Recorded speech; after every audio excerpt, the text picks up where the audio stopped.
Can love survive on shared finances? How do you call this? The baby. You told your wife, I'll give you this amount. You don't need to because you have it. People have it. No, That no. is true. Wait, how much are you Say willing? that it depends the type of person you're with. Okay, the man started cheating, going outside, and the girl wants to divorce. It's my money and It's all our whatever, money. Our money is our money, whatever. But This is the Thoughts Express, a podcast where all your what ifs and things can be expressed here. We are currently being hosted here by Wyattsdot Studios, and my name is Ernest. I'm going to be your host for the day. We're going to go around the table and introduce ourselves with these guests that I have here.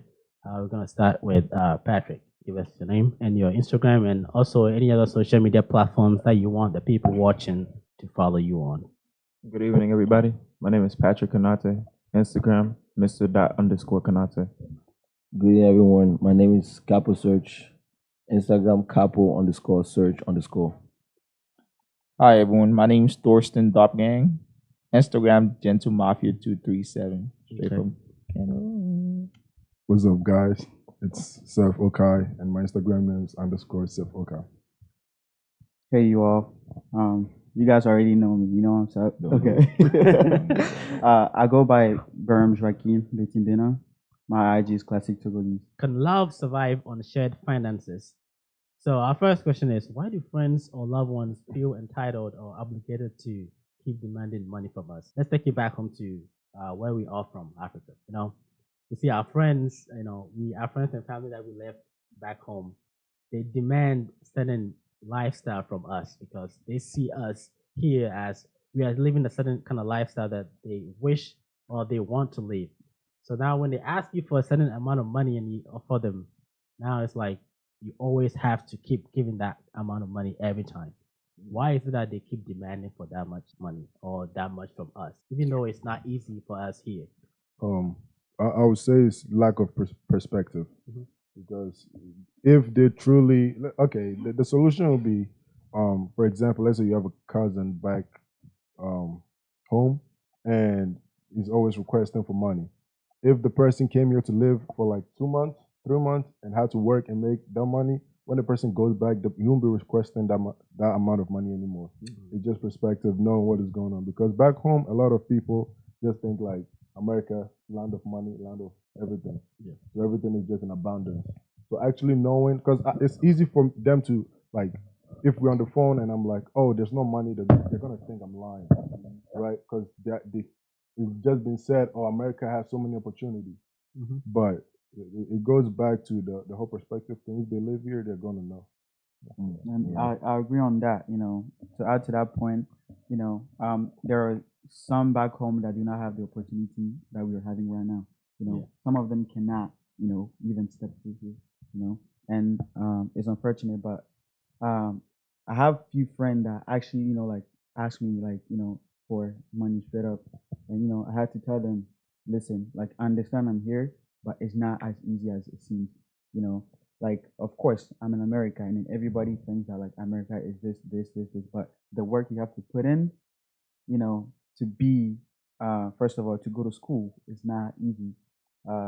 So you just have to like make sure that you communicate with them. You tell them, okay, listen, like I'm here, like I want to help you, but I want to make sure that like you can try to help them the first time. Yeah. First of all, it depends the type of situation they're in. That is true. You know, Because you can't like- just neglect people. Exactly. Knowing that, like they're in a very like critical condition or, situation, like you can decide to help and, tell them that, listen, I understand like the situation you're in, but next time, like I want both of us to help each other so that, like it doesn't like it doesn't just like fall on you. You know what I mean? Yeah. So like I think also like it comes to like communication. Some understand, some don't. But again, you cannot change somebody's mindset. If you don't understand. Also, I feel like our families they feel entitled. What you're talking about helping them, there are people that come up with no like reasons that doesn't make sense just because they want money. There's a little secret I discovered from these people. I would never text someone in Africa and be like, why you not texting me? You know the next thing they'll tell you, I don't have a phone. That makes you need to buy them a phone. I don't have a good phone. You have credit. You understand what I'm saying? They guilt trip you. Right. So you need to buy them a phone. And again, you can't help everybody at a time. If you have 100, and they feel like when they see us on pictures, we enjoy. That's true. Somebody can invite me to a birthday party. I wear my coat, drive there, take a picture, post it, and don't spend a dime. I go there, I eat, they have drinks, I drink, I listen to music, and I go back. But just because when you post a picture, you're living the life money. basically. But the whole time you're depressed. Exactly. Yeah. You can be doing a video driving to work, and they feel like, oh, you're going to have fun. They just feel like, yeah, we sit and just have fun. Right. But you can't. I'm not. I agree with what y'all saying. But like you can't blame them for thinking that though, because like us being here, we open to a lot more opportunity than them. That's for sure. So like over here, like when you drive a car, go to school, that's like you have to your necessity. Like you need to living on how everything just far. Like back home, if you drive a car like 21, you privileged. Like You made it. boy, you that's got true. it. Yeah. So I accept what y'all say about it. Like you can't even blame them, but like for me, I just put my Instagram or whatever on mute. So And that's why, like, I said, like when you help them the first time, you tell them afterward, like, understand what you're in, but also like I'm in, a very critical situation as well. So that next time, like we can help each other. Right. That's how you say it. I think like that's a better way to deal with stuff like that. But they so can't that they help don't you, though. think, Yeah, you never know. You never know. They can help you back home. If you have project back home, you never know. But again, you can say that they can never help you. I mean, if you know that they can, like you yourself, you know it. But again, you never know. Let's just put it that way. You never know. I feel like most of those people are just like taking Yeah. instead of giving. in like 100, 10 of them can help you. The only way they can help you What is can like they give you though? the thing is Trust. they can give you even trust. It's hard. Yeah, it is.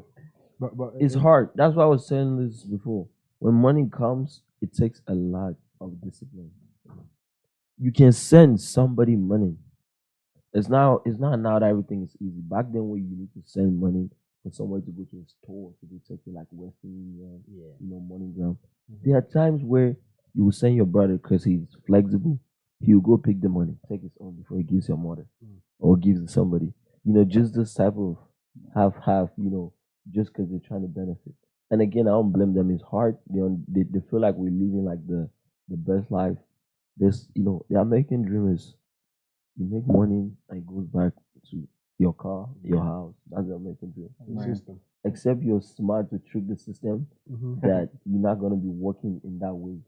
That you can have that extra bag of money like $2,000 to just send.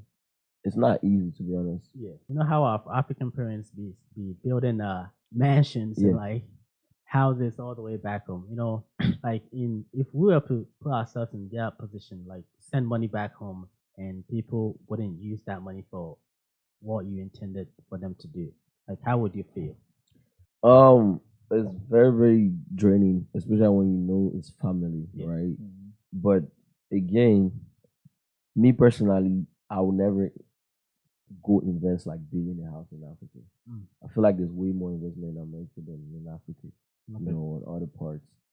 And again, I'm not saying somebody else cannot, do what they want, but it's really draining for you to send money back to Africa and they're misusing it because a lot of them they misuse it.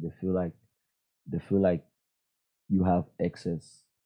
So if you cannot give them the way normal giving, they're gonna take it the other way. Like you can be building a house in Africa and let's say the foundation for the house costs like 10 million. But just because of extra, you might like end up spending like 15 million. Somebody can go buy a bag of cement for $10 and sell you 15. They can pay workers $5K and tell you to pay each worker 5,500. That money just goes to them. So that's why my best advice is get a contractor, somebody that is good at, because you can't take your brother to help you build a house. He didn't go to school for that. There are people that are way better than estimating whatever the cost with from the whatever material they're gonna use. They will not give you a wrong estimate. So just better look for somebody you'll sign a contract, knowing that if something go west, somebody's going to jail or they're paying you back your money. Because you can't lock up your brother. Because from your mom, your dad, they're gonna be like, "Where? Sorry, that's your family. Yeah, that's family. Telling You me can't I take go them to loco. jail." I mean that plays into the fact too. If you notice, like based on what he just said, like getting your family to like build houses for you. Yeah. If you notice, a lot of African parents when they building houses back home, it takes them a long time when their family is doing it. Yeah. Because like most African parents, like sometimes you ask your mom, like you been building this house for 8 years, like what's up with it? Like Where are the pictures? yeah. Like every day they tell you progress, like they send you pictures, it's like the same picture every year.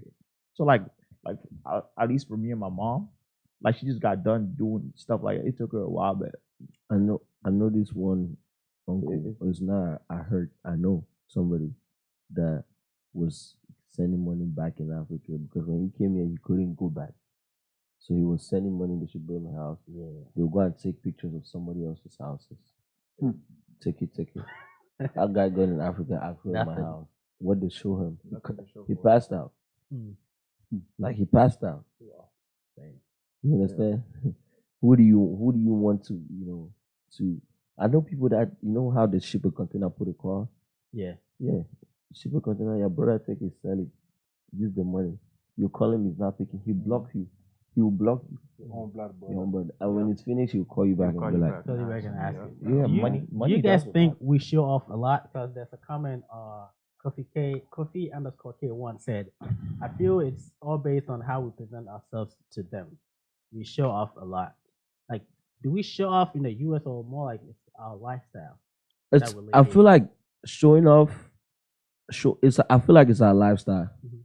We're exposed to free internet. We can go to TikTok anytime. We can go live anytime. You understand? But when you're in Africa, you think, I'm about to put like data for like 1,000. Am I just gonna go waste it going to Instagram? You feel me? I can literally be at a party, and again, I can go to a party where food, drinks, everything's free, but I'm doing a live video. It's not, you understand? Yeah. And I don't blame them because they don't see that way. I'm not spending a dime. The only thing I'm probably spending is driving there, and sometimes people carpool, they drive with people. Oh yeah. They just go have fun and come back. I take a picture of people do post pictures in Instagram.